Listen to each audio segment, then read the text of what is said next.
और मैं पूरी तरह से आश्वस्त हूँ कि जनता मेरा पूर्ण सपोर्ट करेगी। और मैंने जो क्षेत्र में भ्रमण किया है उससे मैं पूरी तरह से आश्वस्त हूँ कि जनता मेरे साथ है। क्या भाजपा का वोट बन रहा है? 100% मुझे श्योरिटी है बनेगा। Safest gym in town brings to you fitness की home delivery। अब घर बैठे बुलाएं आपकी सर्टिफाइड फिटनेस एक्सपर्ट जो बस आपसे कुछ क्लिक्स ही दूर हैं। डाउनलोड करें antimatter fit app. Choose your service, choose your time and choose your location. Sessions start at just ₹99। तमाम प्रत्याशियों का जनसंपर्क जो है वो अब समाप्त हो चुका है। अब सिर्फ 24 घंटे का वक्त बाकी है और 24 घंटे में प्रत्याशी डोर टू डोर जनसंपर्क करेंगे। शोर शराबा समाप्त हो गया है। इस वक्त हम मौजूद हैं वार्ड नंबर 60 में और वार्ड नंबर 60 से भाजपा के जो प्रत्याशी हैं डिम्पल शर्मा, उनके घर मौजूद है। अभी जस्ट जनसंपर्क खत्म कर आई हैं और अब कल से इनका अभियान डोर टू डोर का शुरू होगा। 24 घंटे का वक्त रह गया है। डिम्पल शर्मा से बातचीत करते हैं। जेके शर्मा इनके पति हैं। 10 साल से वो पार्षद हैं इस वार्ड से ही और तमाम तरीके के काम उन्होंने भी किए हैं, लेकिन इस मर्तबा उनकी पत्नी डिम्पल शर्मा चुनाव के मैदान में हैं। क्या कारण रहा कि अब पति की तरह ही आपको भी राजनीति में आना पड़ा? पिछले 10 सालों से मेरे पति राजनीति में पार्षद पद पे रहे हैं और राजनीति में तो कई सालों से कॉलेज टाइम से ही सक्रिय रहे हैं। मैं पिछले 4 सालों से एक संवैधानिक पद पे थी और घर में यदि एक व्यक्ति राजनीति कर रहा है तो मैं उन्हें पीछे से हर तरह से सपोर्ट कर रही थी, क्योंकि मेरा भी संवैधानिक पद था। मैं बाल कल्याण समिति की अध्यक्ष पद पर रही हूँ। अभी मैंने कुछ दिन पहले ही रिज़ाइन दिया है और एक महिला सीट यहाँ से वार्ड 60 से महिला सीट आई सामने और पिछले 10 सालों से जो इन्होंने कार्य किए और जो विकास ये इस वार्ड का करना चाह रहे थे, उसी विकास को मैं चाह रही थी कि ये विकास रुके ना, और इसी विकास को आगे बढ़ाते हुए मैंने अपना नाम आगे किया। और लेकिन पिछले कई सालों से मैं भी एज ए सोशल वर्कर महिलाओं से भी जुड़ी रही हूँ। मैंने उनके स्वरोजगार से संबंधित कई कैंप भी चलाए हैं और बच्चों से तो कई सालों से मेरा नाता रहा है। बाल कल्याण समिति की अध्यक्ष होने के नाते मैंने बच्चों के साथ काफ़ी काम किए। बच्चों को हर तरह से उनके शोषण से मुक्त कराने का, उन्हें पुनर्वासित करने का प्रयास किया। अब मुझे मौका मिला कि मैं जनता का साथ दूं। हमारी वार्ड में जो विकास कार्य अधूरे रह गए हैं और जो चल रहे हैं उन्हें मैं आगे बढ़ाने का प्रयास करूं। इसी चीज़ को दिमाग में रखते हुए मैंने अपना नाम नामांकित किया और मुझे भाजपा ने एज ए प्रत्याशी चुना। और मैं चाहती हूं कि मैं इस विकास की जो गंगा है, जो मेरे पति और पूर्व पार्षद जो 10 सालों से बहाते रहे हैं, उसे मैं आगे बढ़ाऊं। आपके पति 10 साल से पार्षद है। हाँ। फिर भी कुछ काम रह गए होंगे बाकी, क्योंकि आपका जो वार्ड है काफ़ी ऐसा है, सीना के एरिया में भी बहुत सारा आता है और बहुत पतली पतली संकरी गलियां भी मुझे नज़र आई आपके वार्ड में। आपको क्या क्या नज़र आया जो काम अब करना बाकी रह गए?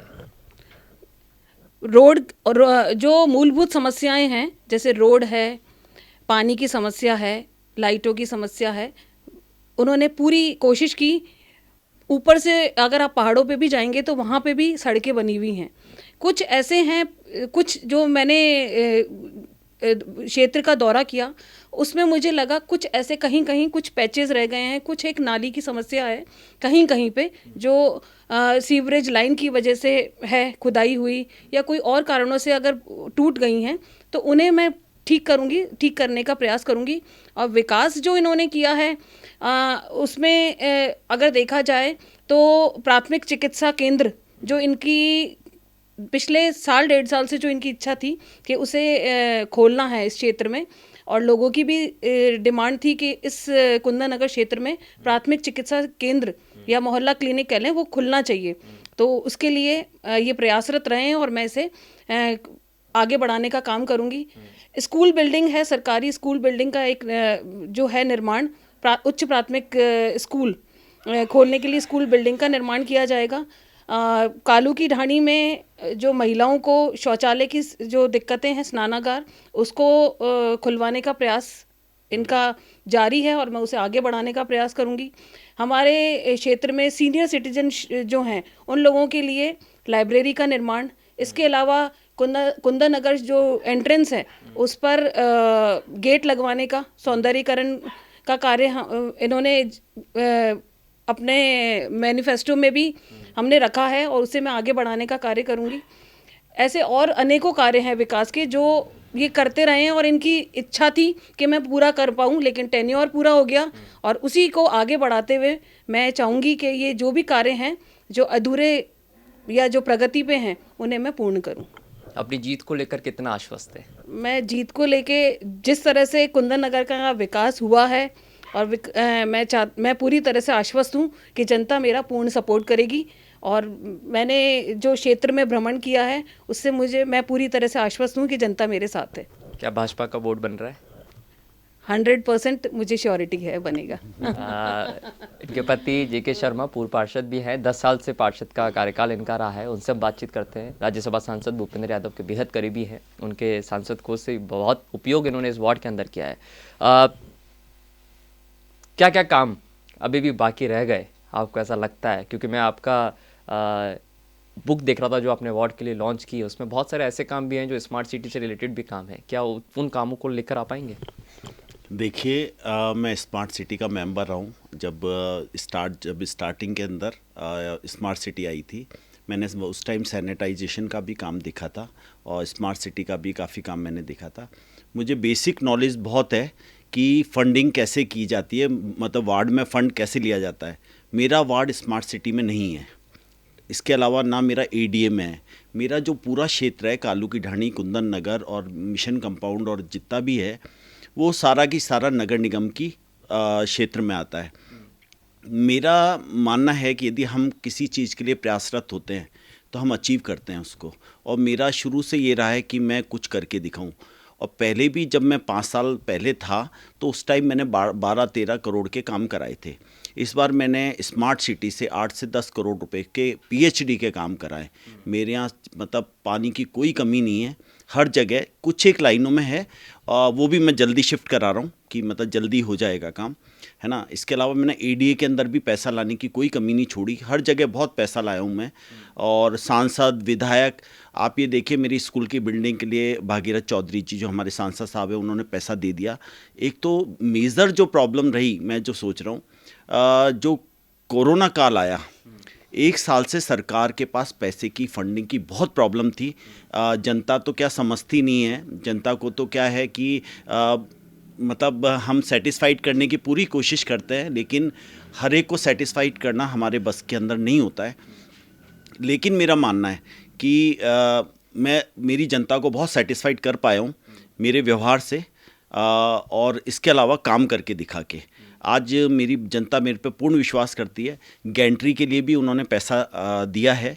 मेरी रोड, मेन रोड है, पिछली बार मैं 35 लाख रुपए इसके सौंदर्यकरण के लिए लेकर आया था, है ना। लेकिन इसमें क्या हुआ, जब रक्षा मंत्रालय मतलब जो हमारे आर्मी एरिया, कैंटोनमेंट एरिया है, उसकी ज़मीन हमारी रोड उसमें ही आती है, तो उन्होंने हमको एनओसी, जब गौरव गोयल कलेक्टर साहब थे तो उस टाइम उन्होंने इनको पत्र लिखा था कि अनुमति या सहमति दे दीजिए, तो इन्होंने वो नहीं दी। उसके लिए मैं इनके जनरल जो वहाँ बैठते हैं जोधपुर में, उनसे मिलकर आया।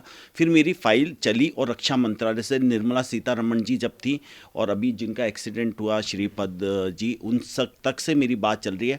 अब मैं राजनाथ सिंह जी से बहुत जल्दी मिलने वाला हूँ इस विषय को लेकर दिल्ली में, क्योंकि नो डाउट मेरे को भूपेंद्र यादव जी भी बहुत सपोर्ट करते हैं, क्योंकि वो हमारे क्षेत्र के वोटर भी हैं और वो भी हैं। तो जहाँ भी मेरी मिलने की आवश्यकता होती है तो वो मुझे स्थान देते हैं, तो मेरे को कहीं दिक्कत नहीं आती और मैं ये काम करा भी पाऊँगा।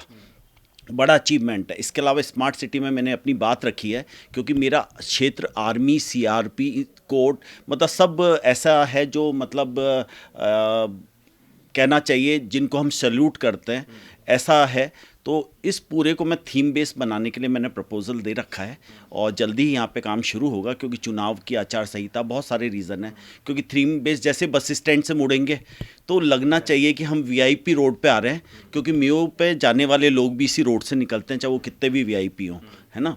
और इसके अलावा हम एक शहीद स्मारक का निर्माण के लिए भी सब कुछ सैंक्शन है। आप चाहो तो स्मार्ट सिटी में आप बात कर सकते हो, बस एक ज़मीन चिन्हित, क्योंकि आर्मी से लैंड लेना एक बहुत बड़ा मतलब कलेक्टर टास्क है। लेकिन कलेक्टर साहब से बात हो चुकी है, यहाँ के जो स्टेशन कमांडर हैं, दूसरे जने हैं, उनके बीच में मैंने मध्यस्थता की है। मतलब क्योंकि मैं कोऑर्डिनेट एक पुल का काम किया है सबके बीच में, क्योंकि मेरी एक बहुत दिली इच्छा है, ये पूरा वार्ड मेरा परिवार है।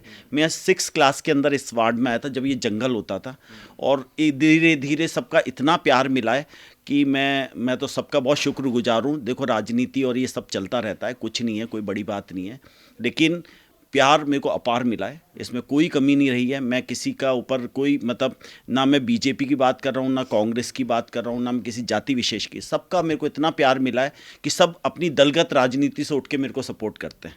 अच्छा, एक बात बताइए, कोरोना महामारी का आपने जिक्र किया है, राज्य में अशोक गहलोत की सरकार है, बहुत ज़्यादा परेशान है क्योंकि मोदी सरकार से उनका आरोप लगातार रहता है कि पैसा उनको नहीं मिल पाता है। नगर निगम में मान लीजिए भारतीय जनता पार्टी का बोर्ड बनता भी है, तो क्या पैसे की दिक्कत नहीं आएगी? देखिए, मेरा मानना है अभी पैसे की नगर निगम में बहुत दिक्कत है ना। कहीं से भी सोर्स ऑफ मनी का कहीं से भी नहीं आने का है, क्योंकि जो हमारे को सरकार से फंडिंग होनी चाहिए थी वो नहीं हो रही है राज्य सरकार से, क्योंकि केंद्र सरकार इसमें देती नहीं है। इसके अलावा चुंगी उंगी जितने भी हाउस टैक्स सब खत्म हो चुके हैं, और हमारे पास सैलरीज़ का इतना लोड है कि आपको बता नहीं सकते कि हम सैलरी देने में हम लोग मतलब मेरी श्रीमती जी प्रयास करेंगी, और भी सब भाजपा के पार्षद प्रयास करेंगे कि हम बहुत अच्छा मतलब फंडिंग अरेंज करें। अभी आपको मालूम है 836 दुकानों का मैटर था, जो नगर निगम की दुकान है, वहाँ से भी 1 रुपये की आय नहीं हो रही है। जब हमारे भाजपा के मंत्री थे कृपलानी जी, उन्होंने एक बहुत अच्छा प्रपोज़ल इसको मीट आउट किया था कि इन दुकानों को हम रेगुलाइज कर देंगे, और या तो किराया या इनको मतलब सेल कर देंगे, मतलब इन लोगों को 99 ईयर मतलब लीज़ के ऊपर। लेकिन हुआ क्या, जैसी सरकार बदली और सब कुछ परिदृश्य बदल गया, और मैं चाहता हूँ कि ये काम भी हो, नगर निगम की आय बढ़े। और मैं स्ट्रीट वेंडर कमेटी का भी मेंबर हूँ, और मैंने बहुत अच्छा प्रपोज़ल बना के दिया है अजमेर शहर के लिए। मतलब देखो, थड़ी वालों को कमाना चाहिए, उनकी मतलब आजीविका है ये वाली, और लेकिन एक प्लानिंग के तहत होना चाहिए। मतलब एक आदमी 10-10 व्यवस्थित होना चाहिए। उसके लिए हमने जो प्रपोज़ल किया था कि भाई 6x4 का ठेला होता है, 2 से 3 फीट की हम जगह छोड़ेंगे, फिर ठेला लगाएंगे, एक कलर एक यूनिफॉर्म के अंदर लगाएंगे, एक से नाम होंगे। ये सारे प्रपोजल्स मेरे बनाए दिए हुए हैं।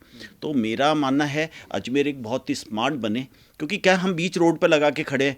यहाँ तो ऐसी स्थिति कि दुकानदार अपने आगे खड़ा कर लेता है, उससे पैसे वसूलता है। नगर निगम को तो इससे कोई आय नहीं होती है, आय दूसरे करते हैं।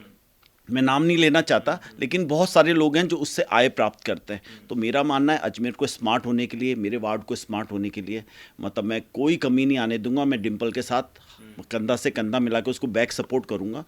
हमेशा से हम एक दूसरे को सपोर्ट करते आए हैं, इसलिए मैं भी राजनीति खुल के कर रहा था। अब ये करेगी तो मैं इसको सपोर्ट करूंगा, मैं मेरा बिजनेस बहुत अच्छा देखूंगा। अच्छा, आप भाजपा के दिग्गज नेता हैं और कई दिग्गज नेता इस साल उप महापौर की दौड़ में हैं। क्या आपकी पत्नी भी उस दौड़ में है, क्योंकि मेयर जो है वो महिला ही है? देखिए, मेरी पत्नी, हम लोग संगठन से, आपने देखा होगा बहुत जगह मेरे नाम चले हैं, लेकिन मैंने कभी संगठन से बगावत या अपने तेवर नहीं दिखाए। संगठन जो उचित स्थान समझेगा कि भाई मेरी वाइफ को ये प्रमोट करना है, नहीं करना है, वो उसका विवेक है। हम तो सिर्फ पार्टी के सिपाही हैं, हम पार्टी का काम करेंगे। चलिए, थे हमारे साथ जीके शर्मा और डिम्पल शर्मा, जिन्होंने साफ तौर पे कहा है कि वो पार्टी के सिपाही हैं। कैमरा पर्सन राजवीर के साथ सुशील पाल, MPTV इंडिया, अजमेर।